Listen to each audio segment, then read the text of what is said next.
High বন্ধুরা, নমস্কার আপনাদের সবাইকে। আপনারা কেমন আছেন? আশা করি ভালো আছেন, ভালো থাকুন, সুস্থ থাকুন, ঠিক আছে? ভগবান আপনাদের মঙ্গল করুক আর দীর্ঘায়ু দেখ, আমি এটাই প্রার্থনা করছি। চলুন, আমি আবার চলে আসলাম এক দুটো কথা বলতে, ঠিক আছে? তাহলে বন্ধুরা, ভিডিও শুরু করার আগে বলবো যদি আমার ভিডিওটা ভালো লাগে তাহলে লাইক করবেন, কমেন্ট করবেন আর শেয়ার করবেন, ঠিক আছে বন্ধুরা, মানুষ কী করে জাতি পাতি ভেদাভেদ করে আমি এটা বুঝতে পারছি না।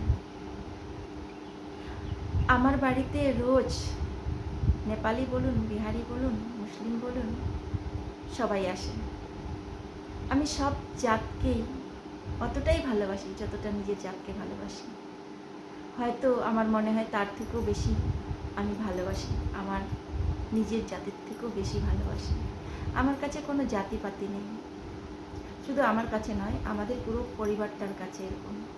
তাই তো আমি শিখেছি ছোটোবেলার থেকে। আমি অনেক মুসলিম বাচ্চাদেরকে শিক্ষা দিয়েছি, বাড়িতে পড়াতাম, ঠিক আছে? অনেক বাচ্চারা আমার কাছ থেকে পড়াশোনা শিখেছে, মুসলিম বাচ্চারা, ঠিক আছে? আমি আমার বেডরুমে ঢুকাতাম, আমার মন্দিরে ঢুকাতাম, আমার কিচেন রুমে ঢুকাইতাম। এমনকি আমার একটা নীতি ধরা আছে, সকালে যতগুলি বাচ্চা আসবে তাদের ছেড়ে আমি খাই না। একটা বিস্কুট খেলেও টুকরো টুকরো করে দিয়ে সবাইকে বেটে তারপরে যতটুকু বাঁচবে সেটা আমি খাবো। আমি চা খাচ্ছি, 2-4টা বাচ্চা চলে আসবে, তাদেরকেও চা বিস্কুট আমি দিব, না দিয়ে আমি খাবো না, এটা আমার নিয়ম, ঠিক আছে?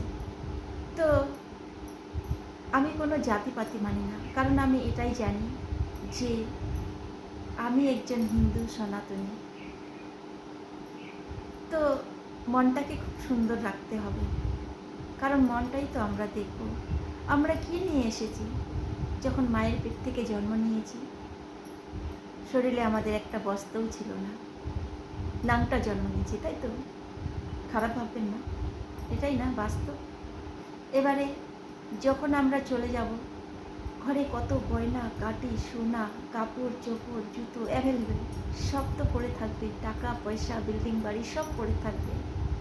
এই হাওয়া দিয়ে, জল দিয়ে, বায়ু দিয়ে, অগ্নি দিয়ে, মাটি দিয়ে শরীরটা আবার মাটিতে মিশে যাবে। তাই বলছি বন্ধুরা, এই 2 দিনের দুনিয়াতে, 2 দিনের পৃথিবীতে তো আমরা খেলা করতে এসেছি। এটুকুন সময়ের মধ্যে আমরা কেন কারোর সাথে প্রতিবাদ করব? কেন কাউকে মারব?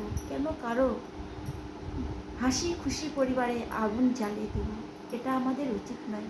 কারণ আমি যেটুকুন জানি যে আমাদের শরীর কেটে গেলে যে রক্তের রঙটা বেরোবে সেটা লাল, এবং কি অন্যান্য জাতি ভাইদের শরীরটা কেটে গেলেও তাদেরও রক্তটা বেরোবে লাল। তাই বলি বন্ধুরা, মিলেমিশে থাকাটাই সব থেকে ভালো। কোনো জাতিপাতি মানি না। আমি গির্জাকে অতটাই ভালোবাসি, মসজিদকে অতটাই ভালোবাসি যতটা না আমার মন্দিরকে ভালোবাসি।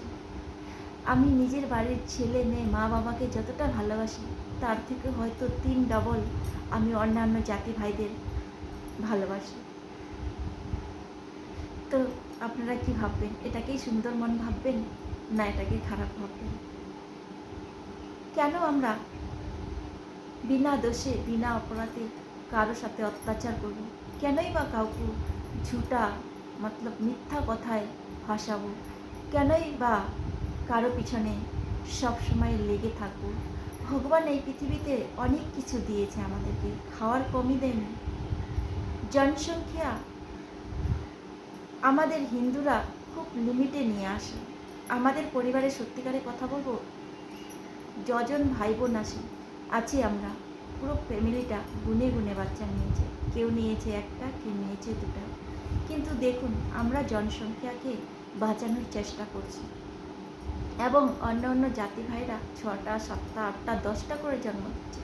তাহলে তাদের রোজি রুটি, তাদের খাবার কোথার থেকে আসছে? একবার ভেবে দেখুন। এত দোকান বাজার কি শুধু হিন্দু ভাইরা করে না? না, মুসলিম ভাইরাও করে। আপনারা জানেন, আমার বাড়ির সামনে একটা মুসলিম মাসি সবজি বিক্রি করে। যখন আমি দেখি অন্যান্য দোকানে খুব ভিড় লেগে আছে, বা আমার ভালো লাগে না, সেই মাসিটাকে দেখি, মুসলিম মাসিটা নিরুপায় হয়ে অল্প অল্প সবজি নিয়ে বসে থাকে, আমি তখন কি করি, মাসির দোকানে গিয়ে হাসি ফোটাই। মাসির দোকান থেকেই আমি বেশিরভাগ জিনিস নিই। অল্প 2 কিলো আলু, 2 কিলো পটল, 2 কিলো বেগুন, 1 কিলো লঙ্কা নিয়ে বসে। ওনার দোকানটা চলে না বেশি, আর ওনার দোকানে কেউ যায় না, অথচ আমি যাই। কেন যাই জানেন বন্ধুরা?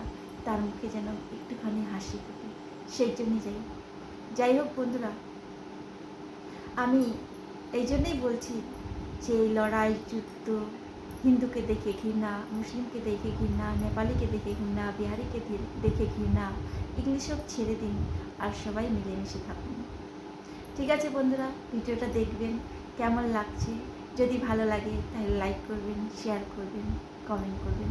ভালো থাকুন, মিলেমিশে থাকুন, পরিবারের যত্ন নিন, সবার সাথে মিলেমিশে থাকুন।